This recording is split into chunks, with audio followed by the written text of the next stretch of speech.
Attention Deficit Hyperactive Disorder, or ADHD, is the most commonly diagnosed psychiatric disorder among children and teenagers. But what's going on inside the brain and body of these individuals, and could it actually be an advantage? While some environmental factors such as maternal drinking and smoking during pregnancy may play a role in brain development, ADHD is highly linked to your genetics, and most of these genes are directly associated to the brain's reward pathways. It turns out that those with ADHD have lower levels of dopamine receptors, dopamine being the feel-good hormone. This means they're less sensitive to rewards, ultimately making them feel bored or unstimulated by what may keep other individuals entertained. We also see a major difference when we look at fMRI scans. Normally, a brain at rest shows activity in the default mode network and quickly switches over to the task-positive network when your focus is required. But for ADHD brains, the default mode network fails to automatically shut down, meaning both networks stay active, resulting in a decreased ability to concentrate. Scientists have also observed a thinner prefrontal cortex in ADHD patients, which is responsible for attention control, emotional regulation, and response inhibition. As a result of these differences, Ritalin is often prescribed for ADHD. It helps to increase dopamine concentration in the synapse, increasing the likelihood of it binding to the fewer receptors. However, there is conflicting research on its overall efficacy and concern over unknown long-term side effects. Of course, many non-ADHD individuals have also been known to abuse Ritalin as a method to increase concentration during work or school to study more effectively. Perhaps more controversial is the dramatic increase in diagnosis of ADHD over the years. Whether warranted or not, a 5% increase was documented each year from 2003 to 2011 in the US. Medication prescriptions have also followed a similar pattern, with some reports indicating a 35% increase in dispensed prescriptions from 2008 to 2012. But it turns out that there may be an evolutionary advantage to having classic ADHD symptoms. For hunter-gatherers and nomadic cultures, being restless and hyperactive translates directly into higher chances of successfully bringing home food and increased vigilance for protecting offspring. This means a greater chance of survival and passing on your genes. Even in a current study of settled versus nomadic members of the Ariel tribe in Kenya, nomads that had a higher frequency of genes linked to ADHD were better at getting food. On top of this, studies have routinely shown that those with ADHD tend to be more creative in both controlled tests and in real life, as they often think randomly and outside the box. Finally, while structured and orderly school environments may not be conducive to ADHD children, many adults thrive in the right work environment. Studies show that if their high energy is channeled into the right careers, especially those that demand great resourcefulness and adaptability, this once viewed handicap can become a strong asset. Our collapsing ability to pay attention is not primarily a personal failing on my part, or your part, or your kid's part. This is being done to all of us, and it's being done by very powerful forces. Those forces include big tech, but they also go way beyond them. This is a systemic problem. The truth is that you are living in a system that is pouring acid on your attention every day, and then you're being told to blame yourself and fiddle with your own habits while the world's attention burns. The reason I wrote the book is because I felt exactly the same thing happening to me. It felt like with each year that passed, things that required deep focus were getting more and more like running up a down escalator. Do you know what I mean? Like I could do it, but it was getting harder and harder. And I could see this was happening to almost everyone around me. And I was particularly worried about the young people in my life, a lot of whom seemed to be whirring at the speed of Snapchat, where nothing still or serious could touch them. So I started to look at the facts on this, and they're really shocking. The average office worker now focuses on any one task for only 3 minutes. For every child who was identified as having serious attention problems when I was 7 years old, there's now 100 children who've been identified with that problem. So to get to the bottom of this, I want to use my training in the social sciences at Cambridge to go on a big journey all over the world.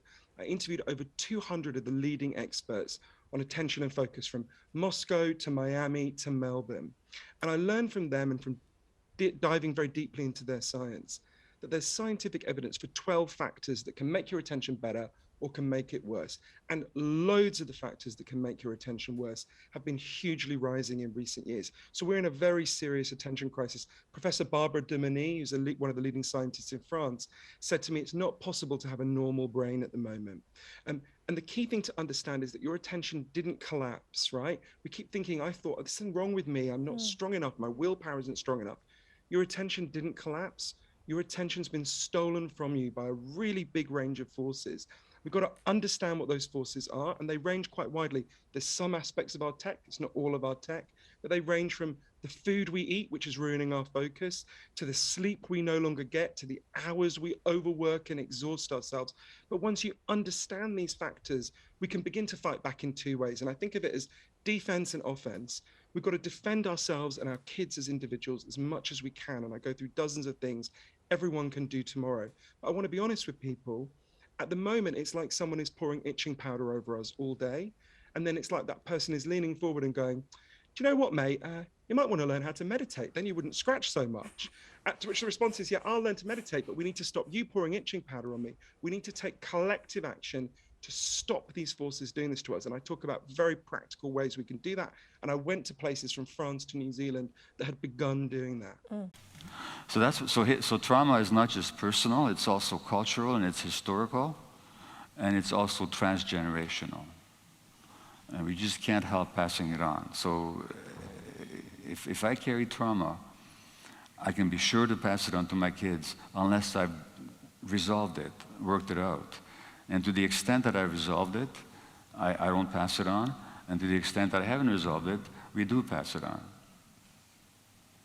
And now if you look at the larger question of why are so many kids being diagnosed, well, you know it can't be a genetic problem because genes don't change in a population over 5 years or 10 years.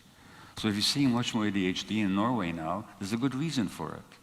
And the reason is that must be, and I don't know much about Norway, but the reason must be that the parenting environment is less and less comfortable for kids. The parents are more and more stressed. The parents are more and more busy. The parents are more and more distracted. Marriages are more conflictual. Maybe there's more depressed people around. Economic stress for both people to work. Communities maybe are less connected. There's less and less of that village, of that attachment village, of that hunter-gatherer type union between people. So because that's what globalization does, is it just keeps destroying and destroying and destroying the basis of human existence in the name of economic progress. And so more and more parents are stressed. Guess what? More kids are going to get diagnosed. And then we say, the kid's got a disease, let's give him a pill. Rather than looking at, well, what is it about the environment? Because the good news is, and I'll talk about that later again if I have a chance, is that the brain can develop new circuits, as I mentioned before. The question is, what conditions is required for that? And if we really understood the implications of the science and the wisdom, then the questions would be asking ourselves, okay, if all these kids are developing problems, what conditions are causing that? And what conditions do we have to create to lead them in a new direction, to help them reconnect? Well, you mentioned stress, and I think this is a really big and important factor. And the way it was explained to me was by an incredible scientist named Dr. Nadine Burke-Harris, who's now the Surgeon General of California, the senior medical figure in the state. And Dr. Burke-Harris, this is before COVID, but she was explaining how stress destroys attention. She said to me, imagine one day you're walking down the street and you're attacked by a bear out of the blue. In the weeks and months that follow, something will completely involuntarily happen to your attention. You're going to find it harder to read a book, think about paying your mortgage, because a part of your brain will just be scanning for risk and danger. You're like, something came out the blue, so your brain is going, well, what else might come out the blue? Okay, now imagine that a bear attacked you again. Then you'd likely flip into a state called hypervigilance.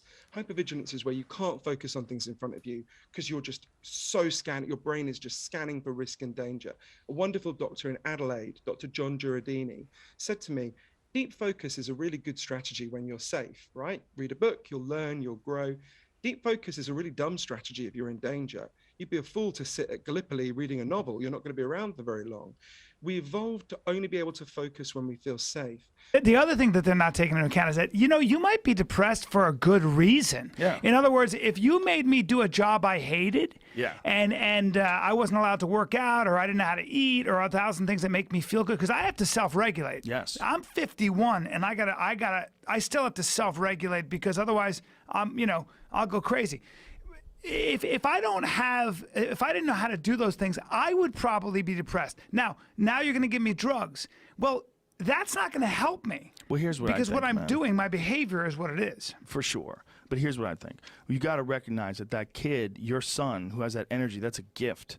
And what you're doing is you're making him squander that gift by sitting him down in a fucking chair and he wants to go crazy. That kid is supposed to be like my dog, running around all day, okay? My dog is a year old. That's 7. He's a 7-year-old dog, basically, in dog years. And he's like a 7-year-old kid. He's running around. He's going fucking crazy, but that's because he wants to run. Exactly. But once he runs, He's that fine. Dog is the best. Yes. And your kid will be too. If your kid was involved in something where they emphasized physical movement and then taught things in between workouts, taught things in between class, they play a game outside, play a little dodgeball, play a little soccer, play a little basketball. Then after you wear yourself out a little, come sit down. We're going to teach you about math. Teach them about math, and then you're going to show them this is leverage. We're all going to pick things up. You think you can pick it up like let them now pick it up with leverage. Oh, you see, you understand? You could teach kids in a very physical way instead of forcing them to sit down. Who the fuck wants to sit in that hard ass chair where you feel other people's gum on the top of your leg?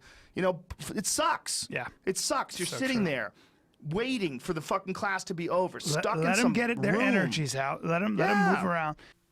I think in terms of stimulants, there's a whole debate that needs to be had, and I'm going to write about this at some point, but 1 in 10 13-year-old boys in this country is being given a stimulant drug, right? In any given year. Right, for ADD or ADHD or... I mean, that is horrifying. It's crazy. Right, 30% of children in foster care in the United States are being given at least one psychiatric drug. Yeah. These are not children in the main who are, have some biological insanity. These are kids who've been fucking abused and treated abysmally. And what do? We drug them to shut them up, right? Well, it's also children have a lot of energy and it's not easy to control them. And so they decide that these children have something wrong with them. Do you know, I went to this Amish village for Lost Connections, but one of the things that was really interesting, there are these people who argue, and there needs to be more research on this, but Amish children don't get ADHD, right? And there's this big debate, what's going on there? And so there's one argument, which is they're obviously not exposed to digital media, which may, and there's some evidence of just speaking to Professor Stephen Lee here. Yeah, but people were getting loads of ADHD when I was in school. And there was Exactly. So that's just because I spoke to a guy at UCLA, Professor Stephen Lee, showing there's some effect of digital media, but it's not massive, right? Right. I think what's happening from the very small amount of research I did talking to the Amish is, I'd say to them, do you have kids who don't want to sit still? And they go, yeah, we'll let them go off and go fishing. Right, the Amish don't want to make you sit still for 8 hours a day. Right, there's nothing in their society that I'm not idealizing the Amish. There's problems with getting a child to sit still for 8 hours a day. It's insane. Just like trying to get a puppy to sit still for 8 hours a day. Exactly, that's exactly the right analogy. What we do to our children, we try to deaden them and discipline them to cope and thrive in a deadened and disciplined and inverted commas economy. One of the interesting things is that if you look at the profile of what sleep deprivation is cognitively, reduced alertness, impulsivity, lack of ability to concentrate, difficulties with learning and memory, difficulties with behavioral problems. If I were to describe those features to a pediatrician and say, what disorder is this? I'd probably say it's ADHD. Yes. But what we now know is that there is some portion of children out there who are diagnosed with ADHD who either, one, are just underslept, or two, actually have sleep disordered breathing because of perhaps tonsil problems where they're not getting sufficient sleep. And when you treat their sleep disorder, when you do a sort of, remove the tonsils, they start sleeping normally and the ADHD disappears. Wow. So there is an issue here, I think, within that sort of the explosion of ADHD. Not all people are, sort of privy to this sort of sleep problem simply masquerading as ADHD, but some people are. One of the other problems too, though, is that ADHD kids tend not to sleep very well. And what we end up giving them is a drug that is a stimulant which will combat sleep and fight back against sleep. So I think we need to have a bit more of a strategic approach as to when we think about at least the dose of that medication in terms of when sleep should be sort of expected during the day. Because, taking it in the middle of the day, in the evening, if it's a stimulant, it's a wake-promoting drug, we need to be very careful. Sleep is part of that.